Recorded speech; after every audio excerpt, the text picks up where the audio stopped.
ሻሎም ሻሎም የጌታ ጸጋና ሰላም ይብዛላችሁ። ኢየሱስ ክርስቶስ ትናንትና ዛሬም ለዘላለም ያው ነው።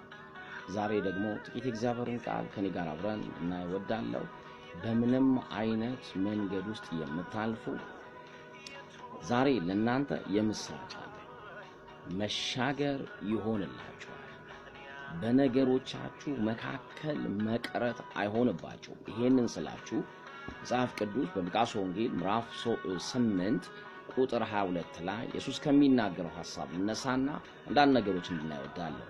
መጽሐፋችን ሲነግረን እንደዚህ ይላል። ከዕለታት በአንዱ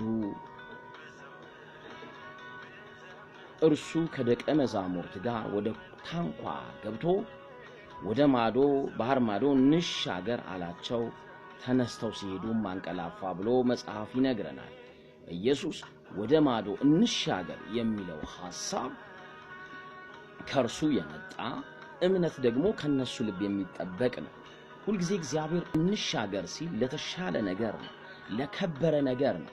እቺም በዚህ መሃል አንድ እንድንረሳው የማልፈልገው ነገር ኢየሱስ አንድ ጊዜ ሲናገር በዮሐንስ ወንጌል ምዕራፍ 5 ቁጥር 24 ላይ እንደዚህ ብሎ ያወራል። ሲሄደን እንዲህ ይላል 5:24 ላይ እንደዚህ ያለ ኢየሱስ እውነት እውነት እላችኋለሁ ቃሌን የሚሰማ የላከኝንም የሚያምን የዘላለም ሕይወት አለው፣ ከሞት ወደ ሕይወት ተሻገረ እንጂ ወደ ፍርድ አይመጣም ይላል። የሚገርም ነገር ነው። አንድ ሰው ኢየሱስ ክርስቶስን የግል አዳኝ አድርጎ ሲቀበል በመንፈስ በመወለድ ከጨለማ ግዛት ወደ እግዚአብሔር መንግሥት ይፈልሳል ማለት ነው። ስልጣናችሁ ያለው ልጅነታችሁ ውስጥ ነው። ስለዚህ ትልቁ ሽግግር ኢየሱስ ክርስቶስን በማመን ከሞት ወደ ሕይወት የሚደረግ የዘላለም ሕይወት ወይም የእግዚአብሔር አይነት ሕይወት የመካፈል በር ነው ማለት ነው። ግን ዛሬ ወደ ሐሳቤ ስንመለስ ወደ አነሳነው ክፍል እንሂድና አንዳንድ ነገሮችን እንመልከት። ኢየሱስ ክርስቶስ ትናንትና ዛሬም ለዘላለም ያው ነው። ዛሬም መሻገር ይሆንላቸዋል እና ምን ኢየሱስ እንሻገር ሲላቸው በመንገድ ይሄዱ እያለ መሃል ላይ ግን መጽሐፍ ሲነግረን አውሎ ንፋስ መጥቶ ይላል። አውሎ ንፋስ በባህር ላይ ወረደ፣ ውሃው ታንኳይቱን ይሞላ ነበርና ይጨነቁ ነበረ። ቀርበውም አቤቱ ጠፋን እያሉ አስነሱት። እርሱም ተነስቶ ንፋሱን ውሃውን ማዕበሉን ገሰጸ፣ ተወም፣ ጸጥታም ሆነ። እርሱም እምነታችሁ የት ነው አላቸው። ፈርተውም ተደነቁ። እስከ እርስ በርሳቸው እንዲህ ንፋሳት ውሃ እንኳን የሚያዝ እነርሱም የሚታዘዙለት ይህ ማን ነው ብሎ ተናገሩ ይላል። ተመልከቱ፣ እየሄዱ እያለ ንፋስ አውሎ ንፋስ ማዕበሉን ያናውጠው ነበር ነው መጽሐፍ የሚለው። አንዳንድ ጊዜ አካላዊ ነገር ብቻ ሳይሆን ማሰብ ያለብን መጽሐፍ ሲናገር በሉቃስ ወንጌል ምዕራፍ 22 አካባቢ ይመስለኛልና ሰዎች በዓለም መጨረሻ ሊመጣ ያለውን ከማሰብ የተነሳ ከማዕበሉና ከሞገዱ ድምፅ የተነሳ እየፈሩ በፍርሃት ያመነታሉ ይላል። አየህ፣ ንፋሱ የሚመጣው በትምህርት በአስተሳሰብ እምነትን በሚመታ የሐሳቤ ልቀት ውስጥ ነው። እነዚህ ነገሮች በሃይማኖታዊ ነገሮች ነው፣ ካርናሊቲ ሊሆኑ ይችላሉ፣ የዚህ ዓለም የሚገለጡ ነገሮች ሊሆኑ ይችላል።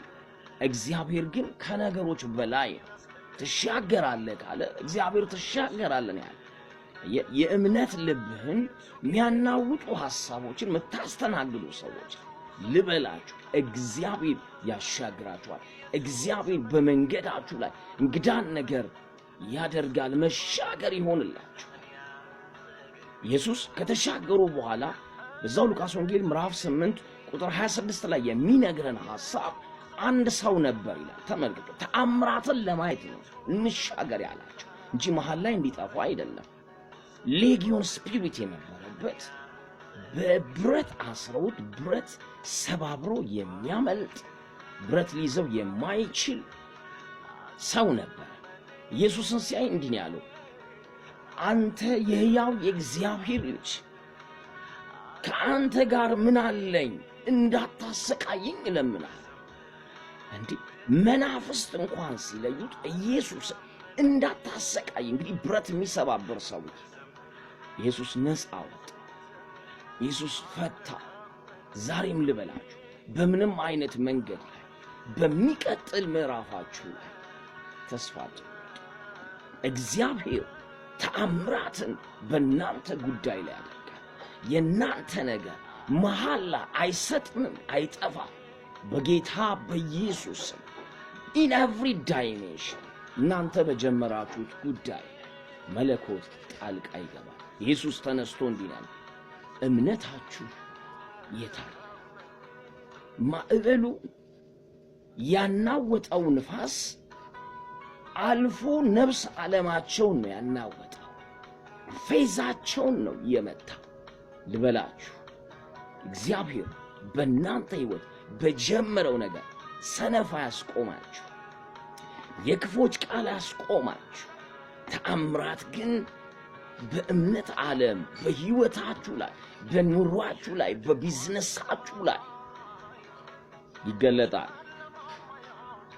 እግዚአብሔር መታመን፣ ክርስቶስ ኢየሱስ መታመን ተአምራትን መልመድ ነው። የተአምራትን ጉዞ መጓዝ ነው። እና እንሻገር ያለ፣ እንለፍ ያለ፣ እንሂድ ያለ የተሻለን ነገር ለማሳየት እንጂ መሃል ላይ ስታክ እንዲያደርጉ መሃል ላይ ተስፋ እንዲቆርጡ አልነበረ። ኢየሱስ ከትንሣኤ በኋላ ሲሄድ የሚቀጥለው ሥራ በእነሱ ሕይወት እንደሚደረግ በነ ጴጥሮስ ሕይወት እንደሚደገም ያውቅ ነበር ኢየሱስ። ስለዚህ እግዚአብሔር እምነታችሁ ቢውልድ እንዲሆን የሚጠቅማችሁን ነገር ይሰጣችኋል እንጂ እግዚአብሔር አምላክ በክርስቶስ ኢየሱስ ልባችሁን አያናውጥም፣ ልባችሁን ተስፋ አያስቆርጥ።